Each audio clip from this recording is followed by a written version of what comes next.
Почитувани гледачи, добар ден и добре дојдовте уште едно ново издание на емисијата Ваш термин и се надевам дека и денес ќе останете до крај со нас и ќе ги проследите сите оние информации кои што ги имаме за да ви ги доставиме, се разбира, околу една тема за која што ќе говориме. Одлучивме денеска да проговориме малку за срцева слабост. Нешто што е многу често, особено кај повозрасната популација.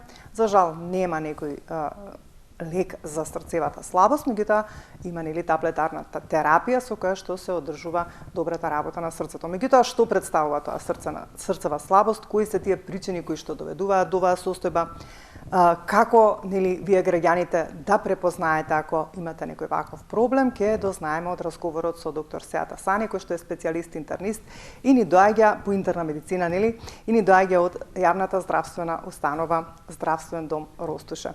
Се надевам дека ќе бидеме интересни, ќе останете до крај со нас, знаете, отворена контактна емисија сме, па доколку имате некое прашање, можете да ни се приклучите во разговорот и да се јавите на нашите познати телефони. Доктор Сеат, ви благодарам што уште еднаш најдовте време од Ростуше, да дојдете и да бидете денешен наш гостин. Ви благодарам на поканата. Темата срцева слабост ја избравме од причина која што се работи за едно не баш толку и ретко заболување, посебно како што најавте кај повозрастната популација. За гледачите ќе ги издвоиме најважните информации и совети кои што во овие наши 40 минути ќе се потрудиме во што појасно да ги објасниме. Така, видите како добро знаете да објаснувате и затоа и ве повикав. Ајде вака некако да започнеме пред да објасниме што представува срцева слабост. Вака јас секогаш пред да почнам вовед и да кажам дефиниција за срцева слабост, милувам да кажам некои историски занимливости околу добро е тоа. Срцето како пумпа и крвните садови. Што представува? Вака уште во третиот век пред новата ера старите египчани мислеле дека во артериите има воздух, а крвта тече кроз вените. Потоа Вилијам Харви срцето како пумпа го представил како еден континуиран, пулсативен проток на циркулацијата во еден затворен систем на крвни садови. Сега, срцевата слабост представува еден многу комплексен клинички синдром. И срцевата слабост не е болест сама за себе. Многу болести, кардиоваскуларни, на крај, за жал, завршуваат со најсериозната манифестација, а тоа е срцева слабост. Срцевата слабост представува клинички синдром, кој што доаѓа до нарушување на структурата и функцијата на срцето, каде што коморите на срцето не се во состојба да се наполнат и да ја испумпат својата крв за да ги задоволат метаболните потреби на ткивата во организмот и настануваат едни типични знаци и симптоми како што е замор кој што се јавува и во мир и при напор и отежнато дишење и знаци како што е тахикардија, покачен југуларен венски притисок, застојни промени во белите дробови и периферни едеми или отоци кои што најчесто се јавуваат околу глуждовите. Срцевата слабост во развиените земји, во Македонија немаме точни епидемиолошки податоци, барем јас не поседувам точни епидемиолошки податоци, колку е бројката на пациенти со срцева слабост, но во светски рамки срцевата слабост е 1 до 2% од светската популација. Дури кај пациенти кои што се над 70 годишна возраст, бројката достигнува и дури над 10%. Кај пациенти кои што се над 65 годишна возраст, а кои што се жалат на симптоми на отежнато дишење и замор, барем статистички податоци се барем од 6 пациенти, еден од нив би имал или ќе има срцева слабост, каде што најчесто доминантна е срцева слабост со соочувана ежекциона фракција. Иначе најновите податоци во светов има околу 26 милиони регистрирани пациенти кои што имаат срцева слабост. Така. Срцевата слабост представува една многу сериозна болест која што за жал има прогресивен тек доколку не се лекува, доколку срцевата слабост не се препознае во почетните стадиуми на болеста, каде што може да се дава лекови да се успори таа прогресија. За жал, кај пациентите многу често детектираме срцева слабост во понапреднати стадиуми на болеста и истата таа понекогаш и многу често некогаш завршува со многу лош исход. Што би значило тоа? Дали се поврзува со срцев инфаркт? Една од причините за срцева слабост е и исхемичната болест на срцето. Значи таа коронарна болест која што може да која што е последица на таа исхемична коронарна болест на срцето не работело како што доведува треба, до така. акутен миокарден инфаркт. Причините за срцевата слабост се таа една голема, огромна палета на причини може да ја причинуваат таа срцева слабост. Најчесто е таа, како што ја напоменам, исхемичната болест на срцето. 2/3 од пациентите кои што имаат срцева слабост припаѓаат на таа група на пациенти со исхемична болест на срцето, обично после прележан акутен миокарден инфаркт. Понатака не мора... оние кои што немаат прележано инфаркт, а имаат срцева слабост, дали тоа се должи на повеќе хронични заболувања или на многу други кардиоваскуларни заболувања, не само на исхемичната болест на срцето, можат да бидат причина за на крај за срцева слабост. Например, кои? Тука спаѓаат артериската хипертензија. Добра, висок притисок. Така е, диабетот, дебелината, покачените масти во крвта, пушењето, сите тие шекерната болест. Значи сите оние параметри за метаболен синдром кои што ги има. Сите тие ја фаворизираат таа атеросклероза на коронарните крвни садови и на крај настанува исхемична болест на срцето, кој што може да биде со акутен миокарден инфаркт. Други причини се валвуларните болести на срцето, односно болестите на срцевите залистоци. Добре.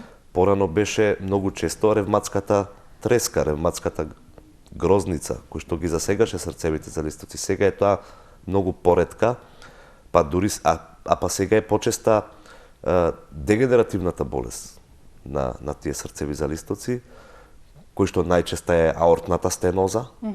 И таа е пак, ќе напоменам, обично кај повозрасната популација. Добре. И митралната регургитација. Вродените, истекнатите мани на срцето се исто така причина кои што може да бидат за срцева слабост. Сите овие причини така, потоа имаме воспаление на срцевиот мускул, Добра. миокардитот кој што настанува после некоја вирусна инфекција кај предодредени пациенти, може да биде причина за срцева слабост. Има една група на кардиомиопатија, таа е дилатациона кардиомиопатија, односно проширување на срцевите шуплини, која што е половина од пациентите кои што имаат дилатациона кардиомиопатија се тие пациенти кои што и се на листата за чекање за трансплантација на срце. Да, сум имала и такви соговорници со вештачки пумпи тука и така, навистина тоа е така да таа причина за таа дилатациона кардиомиопатија може да бидат исто така вирусни инфекции, хередитет, да, интересно е автоимуни. што се извинувам што ја прекинувам. Ми биле соговорници лица кои што се со вештачко срце, со вештачка потпора на срцето. Имав еден млад дечко, Дохрид, кој што здрав прав, после прележан вирус, така. Значи обичен грип, чувствува дека нешто се случува со него.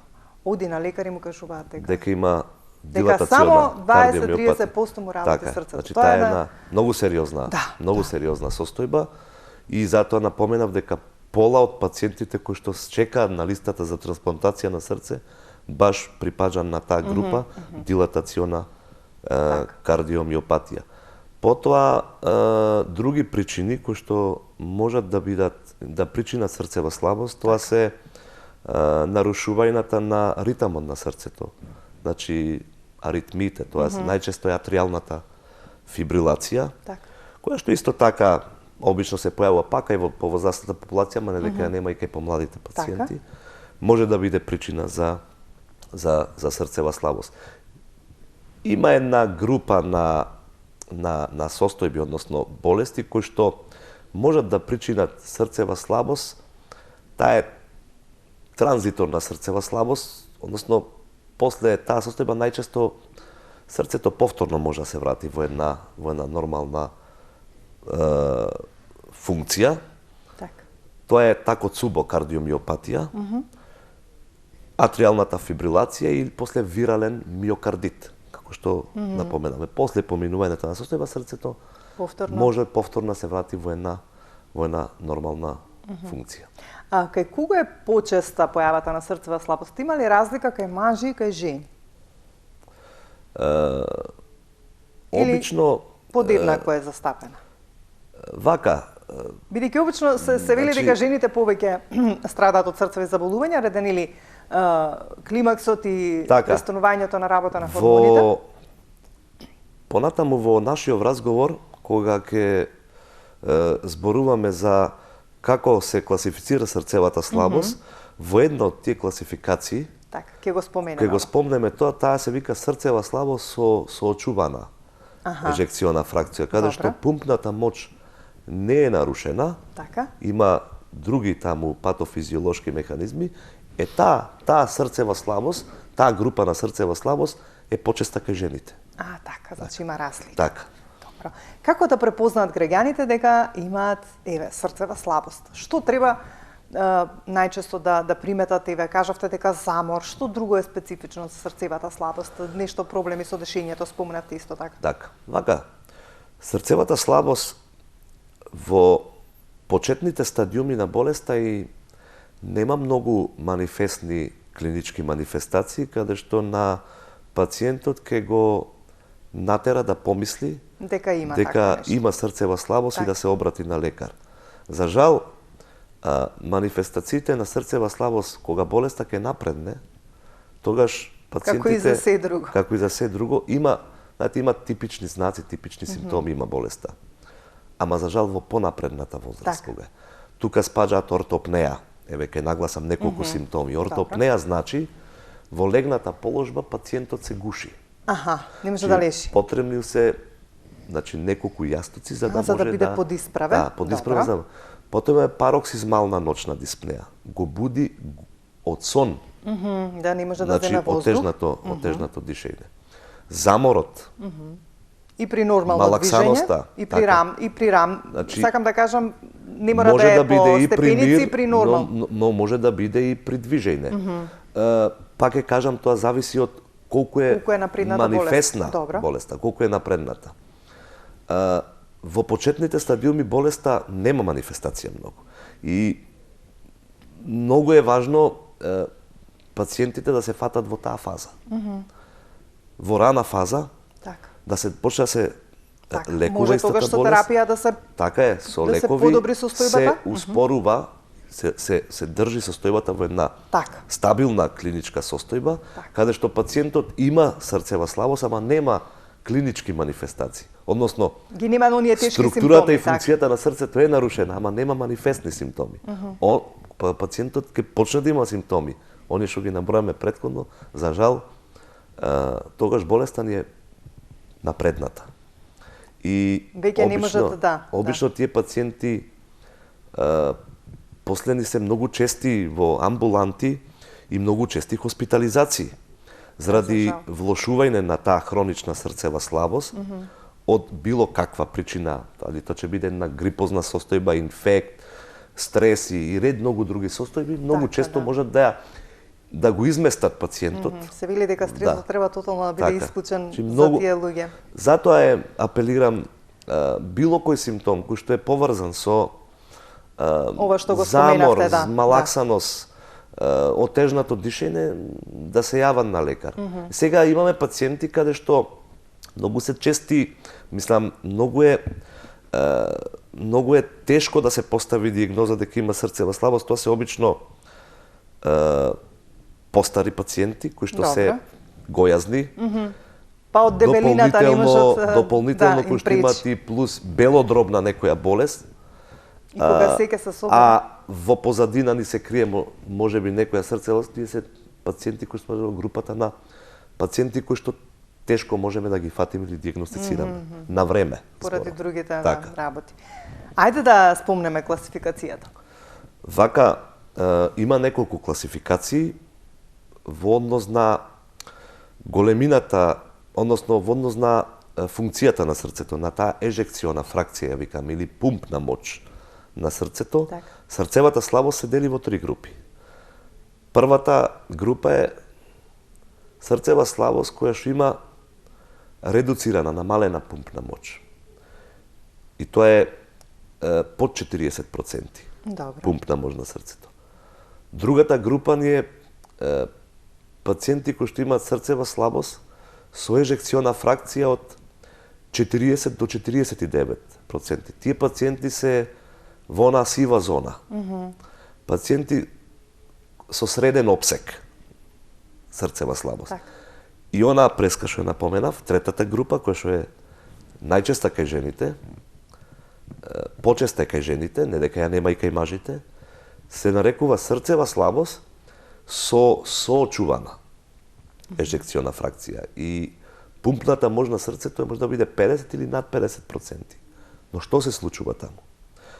Имаат нормална систолна функција, но имаат диастолна дисфункција тие пациенти. Што значи тоа? Крутост на левата комора од срцето има. Полнењето на срцето од предкомора во комора е отежнато. Растат притисоците во таа лева предкомора за да го компензира тоа. Тој притисок кој што се покачува во левата предкомора се пренесува на плучната циркулација и настанува трансудација, се вика, на течност во интерстициумот во белите дробови. И затоа тие пациенти имаат и отежнато дишење. Значи, патофизиолошкиот механизам е тоа. Тие се пациенти кои што се најчесто жени, повозрасни, кои што имаат и неколку коморбидитети, обично се диабет и артериска хипертензија.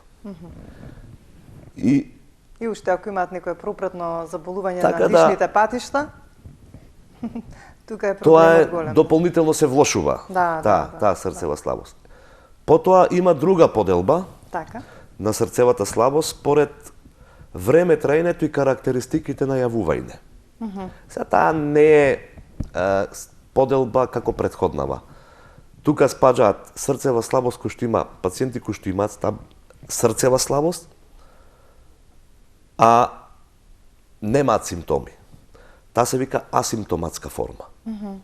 Значи, онаа форма каде што е најдобро пациентот да се диагностицира за да болеста не напредува.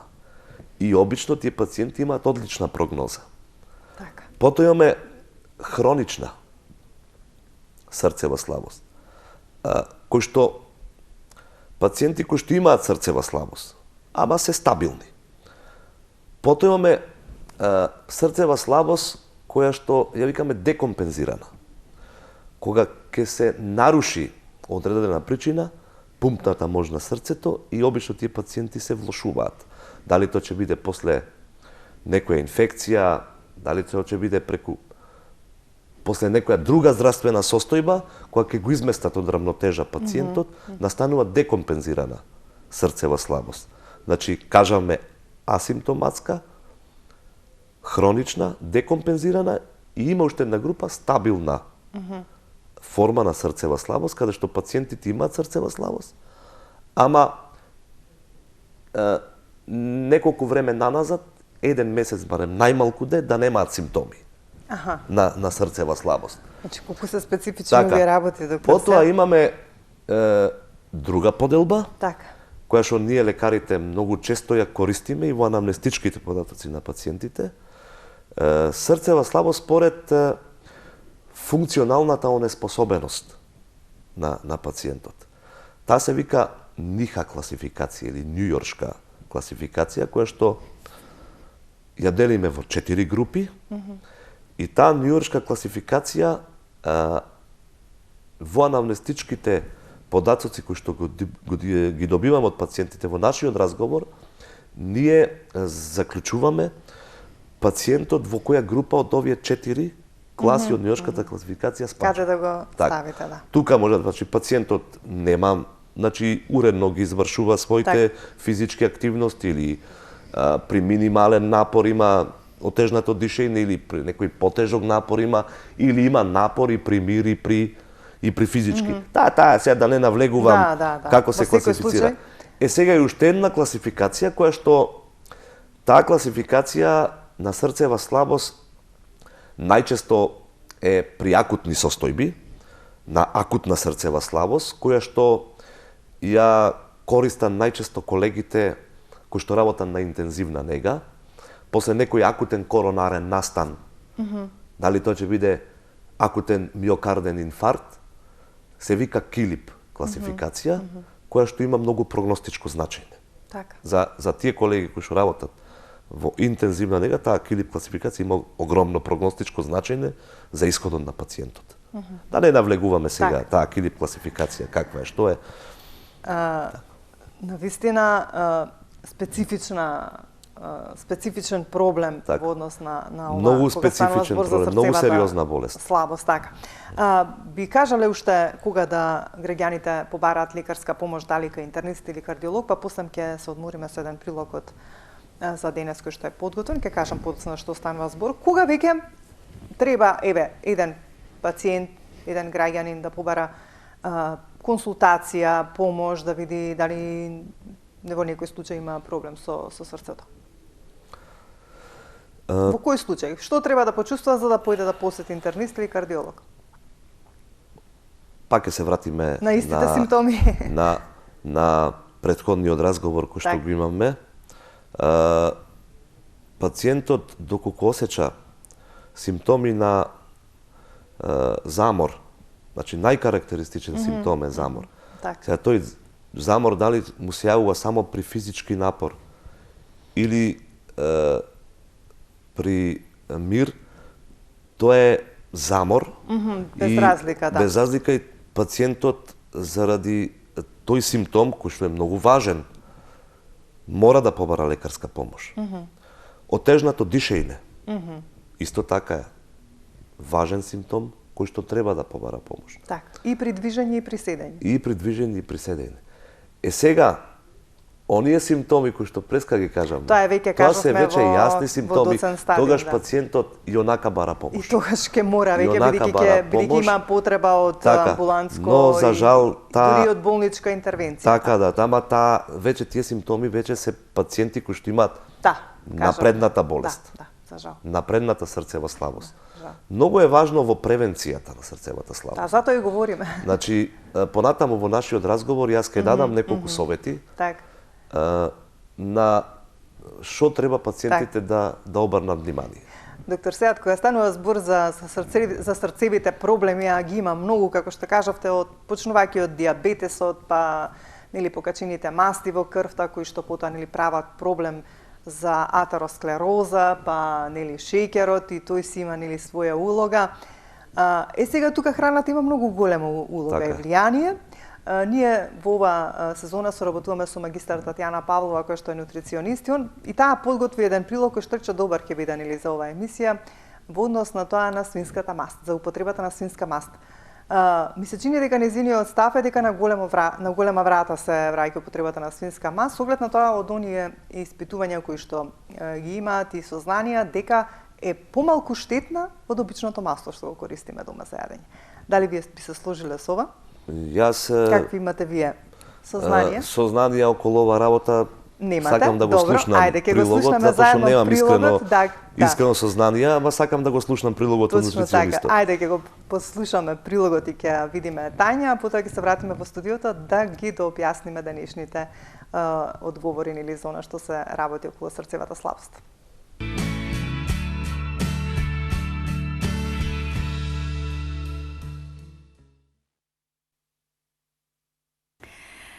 Дали свинската мас се враќа на голема врата како здрава намирница? Најчесто ја поврзуваме со покачениот холестерол, ја поврзуваме со поголемиот ризик за појава на срцеви и мозочни удари, меѓутоа доколку се вратиме наназад да видиме како нашите предци се хранели и каде се ја употребувале свинската мас, ќе видиме дека таа има низа бенефити. Свинската мас влегува во категоријата на масти, како една од најглавните макронутриенти кои покрај јаглените хидрати ни даваат доста енергија. И едноставно како главна група на макронутриенти ние не смееме да ги отстраниме од исхраната. Но како да се направи правилен избор на масти и кои се всушност тие правилни масти кои што треба ние да ги консумираме. Па најчесто се поврзува во денешницата маслиновото масло, путерот, тука веќе влегува кокосовото масло, но се утврдило и дека свинската мас всушност ги има истите хемиски структурни соединенија кои што ја држат стабилно. Првенствено, што е она што би ни го дала како бенефит во консумацијата преку храна за нашиот организам? Како животинска мас, свинската мас првенствено е богата со витамин Д. Уште би било подобро доколку знаеме на кој начин се одгледувани свињите, па од тука би знаеле и колкав процент на витамин Д би бил внесен во нашиот организам. Витаминот Д не само што е наш имуностимулатор и сите ние знаеме која му е улогата во денешното здравје, меѓутоа тој е исто така многу значаен и за апсорбцијата на калциумот. Па така би кажале дека една супена лажица свинска мас денеска може да содржи до 1100 интернационални единици. Па поради тоа, токму во зимскиот период, кога сме се помалку изложени на сончеви зраци, свинската мас треба да ја консумираме или да си ја вратиме на трпезите. Свинската мас, втор бенефит е што е стабилна на високи температури, односно не трпи промени. При загревање на висока температура, обичните масла, кои што денеска ги користиме како што е сончогледово, пченкарно и сојно, создаваат одредени канцерогени соединенија. Свинската мас, кокосовото масло и маслиновото масло, тие соединенија не ги создаваат, па поради тоа се пожелни за примена, особено кога приготвуваме храна која што е потребно за гревање. Свинската мас е идеална за пржење во длабоки масла, односно за јадења кои што бараат повисока термичка обработка. Свинската мас е идеална за печените готвени јадења и, што е најбитно, таа може да го подобри вкусот. Трето нешто што би кажале, она има висока точка на топење. Од прилика, за да ја загрееме свинската мас, потребни се околу 190 степени, а од друга страна пак, она нема да претрпи никаква промена и можеме неколку пати да ја искористиме. Во однос на киселинскиот состав, значи маслиновото масло има некоја водечка улога, содржи околу 77% мононезаситени или добри масни киселини. Свинската мас тука ја сметаме како втора. Значи содржи околу 48% на мононезаситени масни киселини. Нешто што е многу значајно за заштита од Алцхајмерова болест е што свинската мас содржи едно соединение кое што го нарекуваме холин. Холинот ни е потребен пред се за одржување на значи за здравието на мозокот, за здравието на нервниот систем и многу малку го имаме многу малку можеме да го добиеме преку храна, како што е најчесто се содржи во жолчката од јајцето, брокулата и така натаму. Поради тоа свинската мас е идеален извор на холин, па од тука, значи исто така е препорачлива и кај постарата популација поради заштита од Алцхајмерова болест. Митот дека свинската мас може да го покачи холестеролот, денеска научниците го побиле со тоа што нашето тело само по себе си има способност да си создава холестерол. Со внесување на свинската мас ние можеме само да ја подобриме само регулацијата, односно само создавањето на холестеролот во нашиот организам. Денеска се докажало дури и дека помалите количества на холестерол, доколку во организмот недостасува холестерол, се поопасни за здравието отколку да имаме покачени нивоа на холестерол. Така да свинската маст накратко кажано, свинската маст представува една од здравите варијанти на маст, кои што и текако треба да ги вратиме во исхраната, особено во зимскиот период, кога на нашето тело е потребно повеќе топлина, повеќе витамин Д и повеќе енергија.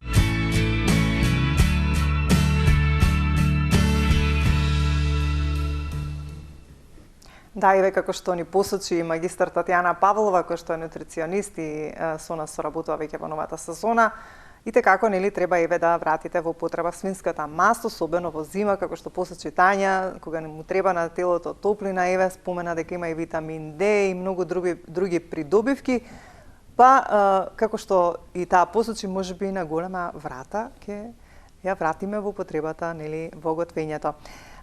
Нели за она што ќе биде околу исхраната, ќе проговориме малку подоцна со доктор Сејат, значи за оние кои што подоцна се вклучуваат, говориме на тема срцева слабост, меѓутоа како што споменавме, тој е специјалист по интерна медицина. Слободно може да се приклучите во нашиот разговор, да поставите некои прашања што е од овој домен. Доктор Сејат е денес тука со мене, нели одговорен да ја разработиме темава и да одговориме на ваши прашања. Доктор Сејат, подоцна ќе го прокоментирам ова што го кажуваше Тања кога ќе зборуваме за исхраната. Ми интересира како се диагностицира, стигнавме до оваа точка, како се диагностицира срцевата слабост? Кои се тие испитувања што треба се да се направат кога кај вас ќе дојде еден пациент и кој што ќе ви се пожали на сите овие симптоми за кои што говоревме до преска? Срцевата слабост и постојат повеќе имиджинг техники кои што ни се потребни за да ја диагностицираме срцевата слабост. Така. Дури некогаш потребно ни е и да ја проширеме палетата на испитување, кои што ќе ги напоменам. Се извинувам со што прекинувам. Дали од обично ЕКГ може да се почувствува или да се примети дека има некој проблем? Ќе го напоменам и тоа. Обично нормално ЕКГ кај пациент речиси секогаш исклучува постојна на срцева слабост со намалена ежекциона фракција од таа поделбата. Но не исклучува срцева слабост со соочувана. Така. Она што споменавме другата. Така.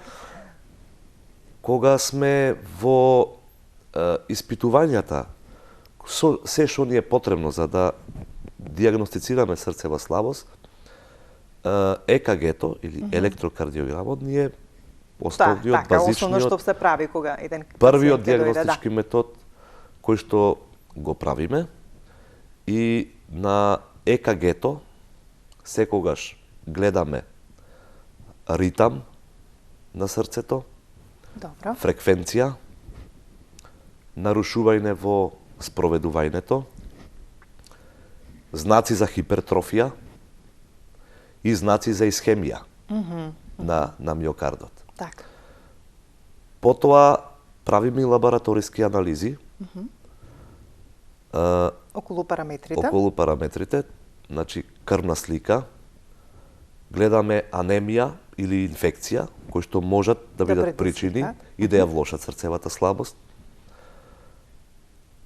Деградационите продукти, уреата, креатининот, кои што можат да бидат да имаме акутна бубрежна слабост или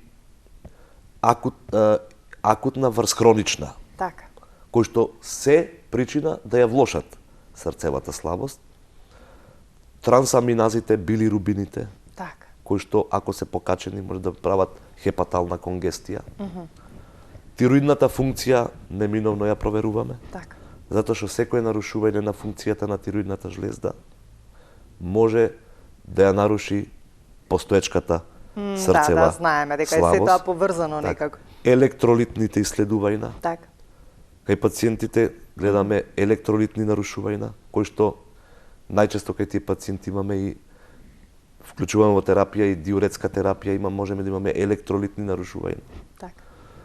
Потоа правиме рентген на белите дробови, или телерадиографија, каде што гледаме големината на срцевата силуета, Така преку рентгенот се така, гледа срцето, добро. застојните промени во белите дробови, плевралните изливи или вода во белите дробови, или преку тој рентген може да видиме други болести кои што ги Може би афектираат влијаат, белите така. дробови или медиастинумот, кои што можат да бидат причини за отежнато дишење Така. и така натаму.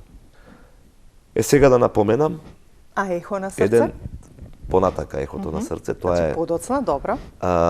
имаме маркер кој што е специфичен за срцева слабост. Тој се вика БНП, значи или N-терминал про БНП. Тоа се маркери кои што многу се важни за диагноза на срцева слабост. Така. Кога пациент веќе има етаблирана, потврдена срцева слабост, а на дофан немаме ехокардиографија, можеме да го провериме тој маркер, со тој маркер да добиме информации дали пациентот има срцева слабост или нема Така, срцева значи ако не слабост. можете да му направите ехокардиографија, маркерот е доволен. Така, мада тој маркер може да биде покачен и кај други состојби. Аха. Не може да биде Значи покачен во само секој кај случај срцева мора слабост. сите некако испитувања го да се напоминуваме направат. како дел од тие диагностички процедури. Сега доаѓаме до ехокардиографијата, златен стандард за поставување на диагноза за срцева слабост, каде што со ехокардиографијата ги гледаме срцевите шуплини, големината на срцето, болестите на перикардот, болестите на залистоците, болестите на ортата. Така. Ја проценуваме, што е најважно, функцијата на срцето. Така. Дали има испади во кинетиката, во контрактилноста на срцевиот мускул, или има глобална хипоконтрактибилност. Ехокардиографијата ни дава многу важни податоци. Или со ехокардиографијата можеме да ја поставиме и диагнозата на срцева слабост со соочувана Така. ежекциона Да, фракција, она што го говорите, каде што е гледаме специфично. хипертрофија, зголемена лева предкомора кај тие пациенти и диастолна дисфункција проценуваме.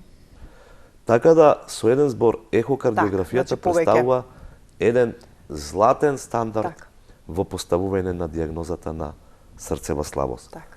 Има и други имиджинг техники, доколку не можеме да најдеме причина која е за срцева слабост, ја прошируваме таа палета на испитувања, тука спажа тестот на оптоварување,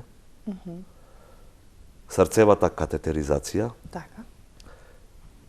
селективната коронарографија, магнетната резонанца, која што дава исклучително многу информации Буквално за, да, за за цел болестите организам. на Така. срцето. Така. Така да, срцевата слабост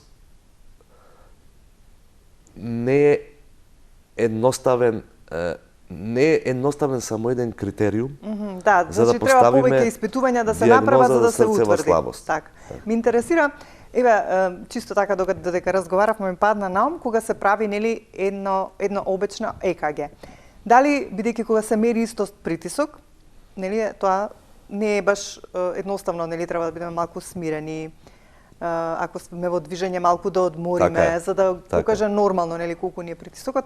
Дали тоа важи и за ЕКГ-то? Дали кога ќе правиме ЕКГ треба пред малку да седнеме, да одмориме ако веќе нели? Така е. Какви се правилата обично? Правило е пациентот да биде одморен. Добра. Кога се прави ЕКГ. Да биде смирен, ако малце пешачел, малку првин да се смири, па потоа да се направи. Да се смири, да се стопри. Но сепак ако има проблем и после мирување ЕКГ-то регистрира промени. Така, значи тоа нема некоја посебна улога. Добро, тоа ми беше прашање, бидејќи знам дека за мерењето на притисок треба нели малку да се смирите, да се сталожите, па потоа да измерите за да знаете точно дека е толку притисокот. Сега нели сега се случуваат сите овие испитувања, се утврдува срцева слабост, што потоа третманот знаеме дека е таблетарна терапија, како оди потоа лекувањето? Дали доживотно цело време се пие терапијата и така натаму, малку е специфично? Така е. Терапијата за срцева слабост е дефинитивно доживотна. Така. Кога ќе се етаблира дека еден пациент има срцева слабост, таа терапија е доживотна. И тоа не е стандардна терапија, тука може да има таа терапија да претрпи промени. И дури не само медикаментозна, ние имаме пациенти со срцева слабост каде што одреден период земале лекови, потоа можеме да преминеме и на друго лекување, кое што ќе го напоменам. Тоа би значило појаки лекови? Хируршка терапија. Така. Или терапија со уреди се вика. Оние претходно што ги спомнавме пумпи. И на крај нели трансплантација на срце. Да, тоа е веќе. Сега вака, кога сме кај лекувањето.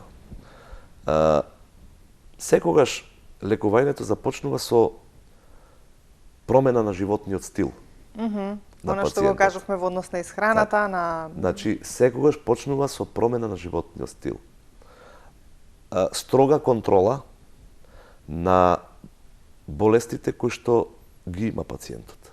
И може да се и причина за срцевата слабост. Регулирање на крвниот притисок, на диабетот. Сега ќе го вклучиме гледачот, нека биде на линија. На мастите во крвта, добро регулирање на шекерот во крвта. Се она што треба да се среди. Да. Ајде да го слушнеме гледачот, да не чека. Добар ден, повелете. Ало, добар ден. Добар ден. Поздрав до емисијата, поздрав до вас, поздрав до гледачите на ТВ Сонце. Благодариме. Се јавувам како пациент кој боледува од ретка болест. Така. Хередитарна амилоидоза. Па го слушам докторот и со срцева слабост и ЕС, да, со околу срцето, и сакам да го прашам каде се наоѓа, каде може да видим за снимките на срце и кардио, што го викаше пред малку, и сум заинтересиран од која болница и како може да се исконтактираме. Од каде сте вие? Од Виница. Од Виница. Вака сега. Јас го канам секогаш доктор Сеат заради тоа што навистина е премногу добар соговорник пред се и стручен во својата област. Инаку ни доаѓа од јавната здравствена установа, здравствен дом Ростуша. Доктор Сеат, дали би можел да дојде кај вас, господинот, ако посака? Бидејќи нели во различна општина сте? Да, Виница е веќе источна Македонија, Кочани, Виница. А доктор Сеат е од Западна Македонија, меѓутоа, еве, ако имате желба, доктор Сеат ќе ви даде одговор. Па, сакам да му кажам дека и на терапија сум на тафамиди, 120 милигами. Така. А сум предложен од доктор Иван Барбов, доктор во... Го знаеме, доктор Барбов, добро. За ова инфузијата, што да биде, меѓутоа, нашето здравство министерството никако, веќе на години и кусор ја чекаме оваа терапија да добиеме и не може никој да стигнеме до инфузија. Така. Макар да стварно ние сваќаме дека сме тешко болни, тешко ни и нас, меѓутоа здравството не сака како да не сака да ни иде во сусет. На години и кусор ги чекав апчиња да бидам на листа ставен за апчиња, сега еве исто и за патетиранот. Инфузијата се вика патетиран. докторот добро знае сигурно. Знамо ти е запознаен и каде рече во Ростуше, така ли? Да, во здравствениот дом во Ростуша. Во Ростуше сум бил таму, јас го знам, ќе го најдам каде имам работен. Добро, ви благодариме во секој случај што не следите и ве останете докре да не дослушате. Ќе ве дослушам. Ви посакувам ете сето она кое што го очекувате во однос на терапијата. Дали смеам кој спрема мојата болест херидитарна амилодоза за срце нешто да го појачам срцето, пошто веќе почнувам да паѓам, си губам и Добро. Во прилог на времето, тука ќе мораме да ве прекинеме. Доктор Сеат ќе ви посочи што треба да направите, па ќе видите што понатаму. Благодариме и вам. Доктор Сеат, дали разбравте за што станува збор? Да. Добро. Да. Бидејќи се работи за една болест, ретка болест, да, поретка болест, а сериозно го засега срцето. Може да го засегне срцето, тоа е инфилтративно засегање на срцето.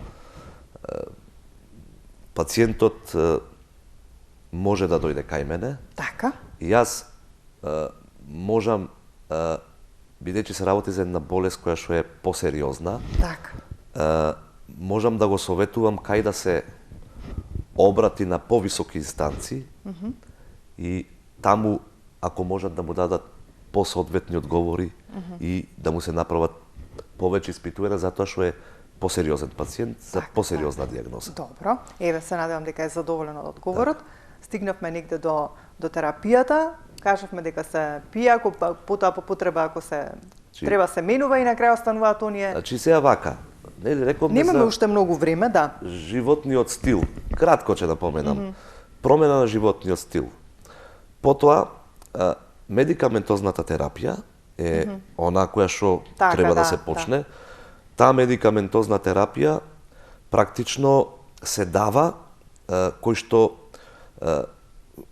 ги блокираат тие патофизиолошки механизми кои што ја влошуваат таа срцева слабост.